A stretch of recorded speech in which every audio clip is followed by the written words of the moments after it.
Halo anak-anak, selamat bertemu kembali kita pada hari ini. Tentu seperti biasa, Ibu tetap berharap kita semuanya dalam keadaan sehat, tanpa kekurangan suatu apapun ya. Oke baik, pada hari ini kembali kita akan melanjuti materi pembelajaran kita. Kita akan membahas tetap mengenai dinamika planet bumi sebagai ruang kehidupan. Ya, ini merupakan sebagai lanjutannya dari pembahasan kita sebelumnya, yaitu mengenai teori pembentukan jagat raya dan tata surya, ya. Nah, jadi kita hari ini akan kita lanjutkan dengan teori pembentukan atau perkembangan muka bumi. Nah, ini ada video yang tentunya kita akan melihat perkembangan terbentuknya muka bumi, daratan bumi di masa lalu hingga saat ini ya. Boleh nanti dilihat sebentar ya. Nah, baik. Sekarang setelah melihat video tadi, nah kita akan mulai membahas mengenai teori pembentukan atau perkembangan muka bumi ya. Nah, pengetahuan terhadap bumi, nah itu tentu saja telah memberikan gambaran bahwa bumi pernah melewati fase cair pijar, di mana bagian terluar mengalami pengkristalan menjadi kulit bumi dan sewaktu-waktu mengalami retak, sehingga magma dapat menerobos ke permukaan bumi. Hal ini tentu saja tidak terlepas dari struktur internal bumi yang mencakup 3 lapisan secara umumnya, yaitu dari dalam keluar yang berupa inti, mantel, dan kerak bumi. Nah, antara mantel dan kerak bumi terdapat zona transisi yang bersifat diskontinu dan disebut dengan Mohorovičić discontinuity, ya. Nah, kalau di dalam geologi itu istilah discontinuity itu digunakan untuk menunjukkan lapisan imajiner ya yang menjadi batas perubahan cepat rambatnya gelombang seismik, gempa. Oke. Nah, pada kerak samudra, lapisan ini berada pada kedalaman sekitar 8 km, sedangkan pada kerak benua pada kedalaman sekitar 32 km. Nah, pada diskontinuitas ini, gelombang seismik berakselerasi ya. Oke. Nah, lapisan imajiner inilah yang disebut dengan diskontinuitas Mohorovičić atau lebih sederhananya dikenal sebagai Moho ya. Nah, jadi masing-masing lapisan mempunyai sifat fisis dan komposisi kimia sendiri-sendiri ya. Nah, jadi itu dia. Jadi proses perubahan, pergerakan, perkembangan permukaan bumi tentu tidak terlepas dari struktur internal dari bumi itu sendiri ya, yang terdiri atas 3 lapisan tadi, yaitu lapisan inti. Nah, ini bisa kita lihat di gambar ya. Bisa kita lihat dari penampang dari lapisan internal bumi ya. Jadi ada inner core ya, lapisan inti tapi bagian dalam ya. Nah, ini tentu bersifat solid atau padat ya. Sementara masih bagian inti yang berupa outer core, nah itu bersifat liquid, itu cair. Nah, lalu mantel, kalau kita lihat itu mantel, itu bersifat wujudnya solid atau padat. Nah, sementara kalau astenosfer itu wujudnya itu bersifat plastis atau dia particle melting ya, atau dia meleleh atau melebur ya, meleleh-melebur, bersifat begitu dia, meleleh-melebur. Nah, sementara yang bagian atas yang disebut dengan kerak ataupun litosfer, nah itu wujudnya bersifat rigid, yaitu kaku atau keras. Nah, ini dia ya. Oke. Nah, terdapat berbagai teori yang menjelaskan tentang proses perkembangan muka bumi, yaitu ya ada 5 nanti di sini kita lihat, yaitu yang pertama teori kontraksi. Nah, teori ini dikemukakan pertama kali oleh Descartes ya. Ia menyatakan bahwa bumi semakin lama semakin susut dan mengerut yang disebabkan oleh terjadinya proses pendinginan, sehingga di bagian permukaannya terbentuk relief berupa gunung, lembah, dan dataran ya. Nah, teori kontraksi didukung pula oleh James Dana dan Elie de Bowman.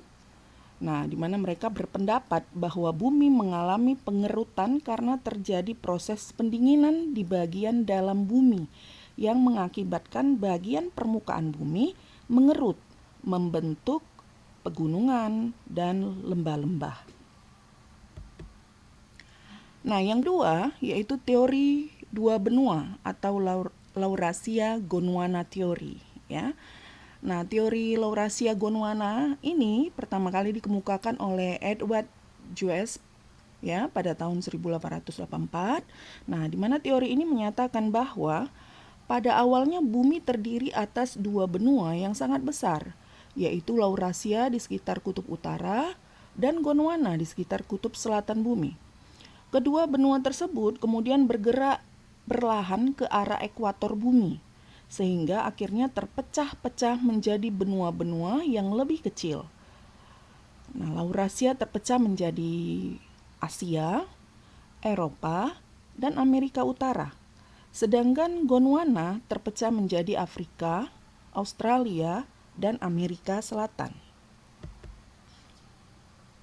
Nah, yang ketiga, teori apungan benua. Teori ini dikemukakan oleh Alfred Lothar Wegner pada tahun 1912. Adapun yang mendasari teori Wegner antara lain, yang pertama, adanya persamaan yang mencolok. Jadi berkaitan dengan persamaan garis pantai ya, yang mencolok antara garis kontur pantai timur benua Amerika Utara dan Amerika Selatan. Maksudnya pantai bagian timur Amerika Utara ya. Nah, itu memiliki persamaan dengan garis kontur pantai barat benua Eropa jika disatukan ya, jika disatukan gitu kalau dilihat misalnya seperti puzzle. Nah, begitu juga garis kontur pantai timur Amerika Selatan. Nah, itu memiliki kesamaan dengan garis kontur pantai barat benua Afrika. Nah, hal tersebut menunjukkan ya pandangan bahwa persamaan garis pantai itu menunjukkan bahwa dulunya daratan tersebut pernah menyatu. Nah, hal itu diperkuat ya dengan adanya yang pertama persamaan jenis batuan di pantai barat benua Afrika dengan pantai timur benua Amerika. Nah, yang kedua adanya persamaan beberapa jenis tumbuh-tumbuhan. Kemudian yang ketiga adanya persamaan beberapa jenis hewan. Dan yang keempat terdapat tanggul dasar samudra di tengah Samudra Atlantik yang memisahkan kedua benua tersebut. Nah, selain itu ya memiliki persamaan garis pantai juga ya, seperti garis pantai timur laut benua Afrika itu mempunyai persamaan yang mencolok dengan garis pantai Asia bagian barat. Nah, ini juga menunjukkan bahwa kedua daratan ini pernah mengalami penyatuan. Nah, ini kalau kita lihat dari gambar ya, gambar continental drift-nya 200 miliar tahun yang lalu 130 miliar tahun yang lalu lanjut dilihat perkembangannya 70 miliar tahun yang lalu, sampai singkat cerita ya, sampai yang terbaru yang sekarang. Dan itu menurut teori ini ya permukaan bumi ini terus mengalami pergerakan ya, pergeseran. Hanya saja ya membutuhkan waktu yang sangat lama, seperti ilustrasi gambar yang tadi sudah kita lihat. Nah, selain tadi persamaan garis pantai ya, yang berikut C, daerah Greenland saat ini mengalami pergerakan yang semakin menjauhi daratan Eropa. Nah, demikian pula Kepulauan Madagaskar bergerak menjauhi Afrika Selatan. Nah, bukti-bukti adanya pergerakan benua atau Pangea, ya menurut penelitian, lempeng-lempeng benua dan lempeng samudra mengapung pada suatu lapisan yang cair sehingga berpeluang mengalami pergeseran. Nah, jadi kalau kita lihat tadi struktur internal, ya berarti maksud yang cair di sini adalah astonosfer tadi ya. Nah, yang kedua, Samudra Atlantik menjadi semakin luas karena benua Amerika masih terus bergerak ke arah barat, semakin menjauh dari benua Afrika. Nah, yang ketiga, adanya kegiatan seismik atau gempa bumi yang luar biasa di sepanjang pantai barat Amerika Serikat. Nah, yang keempat, batas Samudra Hindia makin mendesak ke utara, India makin menyempit dan makin mendekati benua Eurasia. Dan pegunungan Himalaya pun ya berefek terus terangkat naik atau dengan kata lain semakin tinggi. Nah, baik, yang keempat yaitu teori konveksi. Teori ini dikemukakan oleh Arthur Holmes dan Harry H. Hess dan dikembangkan lebih lanjut oleh Robert Dees. Teori ini menyatakan bahwa di dalam bumi yang masih dalam keadaan panas dan berpijar terjadi arus konveksi ke arah lapisan kulit bumi yang berada di atasnya. Sehingga ketika arus konveksi yang membawa materi berupa lava sampai ke permukaan bumi atau punggung tengah samudra, lava tersebut akan membeku, membentuk lapisan kulit bumi yang baru, menggeser dan menggantikan kulit bumi yang lebih tua. Nah, bukti kebenaran teori konveksi ini adalah terdapatnya tanggul dasar samudra dan terbukti semakin jauh dari punggung tengah samudra. Nah, selain itu, umur batuan semakin tua. Nah, yang kelima yaitu teori lempeng tektonik. Teori ini dikemukakan oleh Toto Wilso yang menyatakan bahwa kulit bumi atau litosfer terdiri atas beberapa lempeng tektonik yang berada di atas lapisan astenosfer. Lempeng-lempeng tektonik pembentuk kulit bumi selalu bergerak karena pengaruh arus konveksi yang terjadi pada lapisan astenosfer yang berada di bawah lempeng tektonik. Kulit bumi terdapat 7 lempeng makro dan beberapa lempeng mikro. Ya, lempeng mikro di permukaan bumi dengan luas yang berbeda-beda, ya. Nah, jadi dapat nanti kita tandai kalau lempeng makro atau lempeng utama atau lempeng yang besar-besar, ya, yang 7 itu, ya misalnya seperti nanti dapat dilihat ya, lempeng Eurasia, lempeng India Australia, lempeng Pasifik, ya, lempeng Pasifik atau Pacific Plate, lempeng Amerika Utara, lempeng Amerika Selatan, lempeng Afrika, lempeng Antartika, ya. Nah, itu nanti bisa dilihat ada di gambar selanjutnya ya.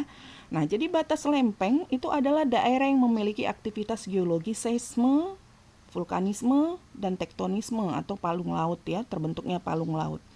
Nah, dua lempeng bergerak dan bertemu di sepanjang batas lempeng. Itu biasanya ya. Oke. Nah, jadi bisa kita lihat ini ya, batas-batas lempeng. Jadi di batas-batas lempeng itulah biasanya terjadi peristiwa atau fenomena geologi ya yang berkaitan dengan tektonisme tadi, vulkanisme sampai dengan seisme ya.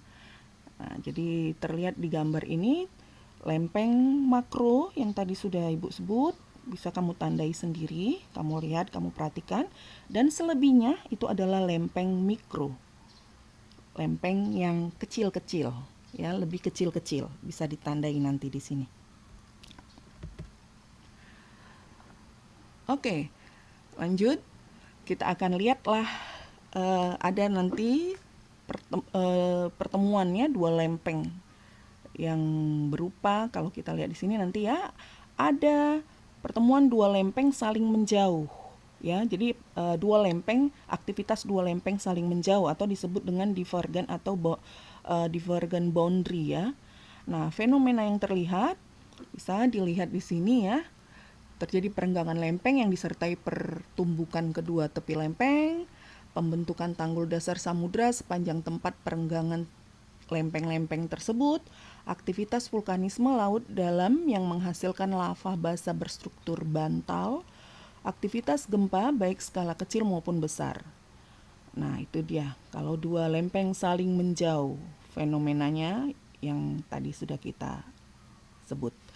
Nah, yang kedua, ada dua lempeng saling bertumbukan atau convergent boundary. Nah, ini yang meliputi saling bertumbukannya itu ada yang tipe collision atau benua, tabrak benua. Ya, jadi benua dengan benua saling bertabrakan. Nah, ini biasanya atau dengan kata lain terbukti dengan atau bentukan hasil dari tumbukan tabrakan tersebut, misalnya seperti pegunungan Himalaya. Bentuk muka bumi yang terwujud itu dia ya, pegunungan Himalaya. Nah, kemudian bisa juga pertemuan dua lempeng saling bertumbukan ini abduction ya, atau lempeng samudra tabrak ya, samudra, lempeng samudra ya, jadi cair dengan cair di sini ya, lempeng samudra tabrak samudra. Nah, akhirnya terbentuklah berupa busur kepulauan ya. Yang ketiga bisa berupa subduction atau lempeng benua tabrak lempeng samudra ya. Nah, akhirnya akan terbentuk pegunungan uplift atau pegunungan Andes yang terdapat di benua Amerika Selatan ya, Amerika Selatan. Mulai dari situ pegunungan Cordilleras de los Andes ya, dan seterusnya naik menjulur ke atas terus. Oke. Nah, ini boleh kita lihat ya proses ilustrasinya ya. Jadi gerak konvergen itu saling bertumbukan, saling bertabrakan. Gerak divergen saling menjauh, bertolak belakang.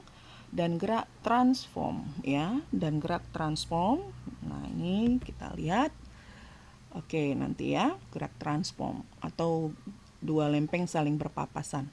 Nah, jadi yang dua lempeng saling bertumbukan tadi itu menimbulkan fenomena ya. Ada beberapa fenomena yang terjadi, dapat kita lihat di sini.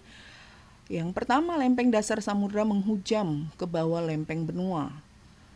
Lalu terbentuk palung laut di zona tumbukan lempeng. Lalu pembengkakan tepi lempeng benua yang merupakan deretan pegunungan.